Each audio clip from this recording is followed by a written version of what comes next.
rejected by Satan, the Father likewise giving his Son over to that. But for Satan, it was not enough to kill Jesus. He wanted to horribly hurt him, to break him, to cause him to fail in the most critically important mission of all time.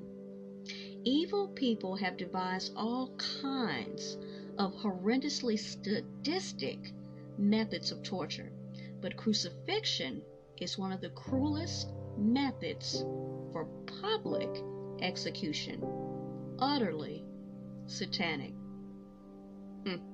For the worst types of pain, people have coined the word excruciating, meaning pain that is compared with that of crucifixion, being nailed to a cross to slowly, tortuously die.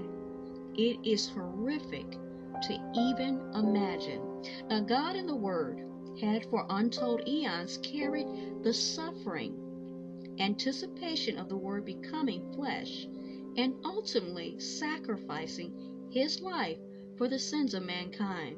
And finally, the time it had come. And in the hours just prior to Jesus' arrest, the agonizing dread of all that he was about to go through bore down very heavily on him.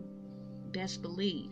So Satan wanted Jesus to focus on his own well-being and try to flee. To think the divine plan and its necessary suffering and death weren't actually worth it. But Jesus committed himself to his Father's will. Jesus then suffered the humiliation of being arrested as if he were a criminal.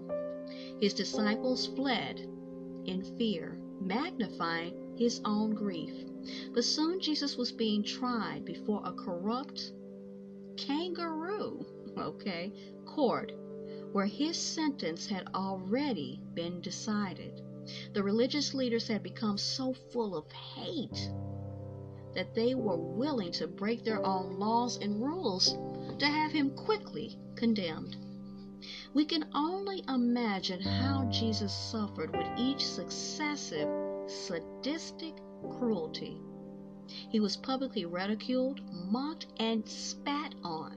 He was punched while blindfolded. Patches of his beard were ripped out. He was stripped of his clothing and severely scourged with whips of cords, embedded with pieces of bone and metal, so that each blow ripped away flesh to expose his bones. The mutilation was so bad he became almost unrecognizable. A crown of thorns was pressed down hard on his head, tearing into his skin, and nails were driven through his wrists and feet, and he hung on that cross in agony for 6 long hours, experiencing stinging pain all over his body, terrible thirst and extreme weakness, constantly struggling to breathe. Satan may have well relished in the awful torment as he sought to get Jesus to be vengeful in his thoughts against mankind and against his Father. But Jesus, he never caved. When he was nailed to the cross, he prayed, "Father, forgive them, for they do not know what they do." What awesome death of mercy! Bringing the immense struggle to an end, Jesus was pierced with a spear, and he cried out and committed his spirit to God. Then Jesus Christ, he died, the one through whom the universe was made. Yet there was no victory here for the devil. His efforts to tempt Jesus into sinning or giving up had failed, and Jesus died on the Passover as the perfect sinless sacrifice for the redemption of mankind. Yet that was thankfully not the end of the story, for 3 days after his body was laid in the tomb, he would rise again, just as he had said he would.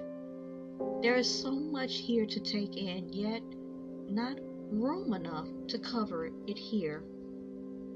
We recommend that you review the detailed prophecies of Christ's sufferings in Isaiah 52 and 53 and Psalms 22, as well as the gospel accounts of Jesus' last week ending his torture and crucifixion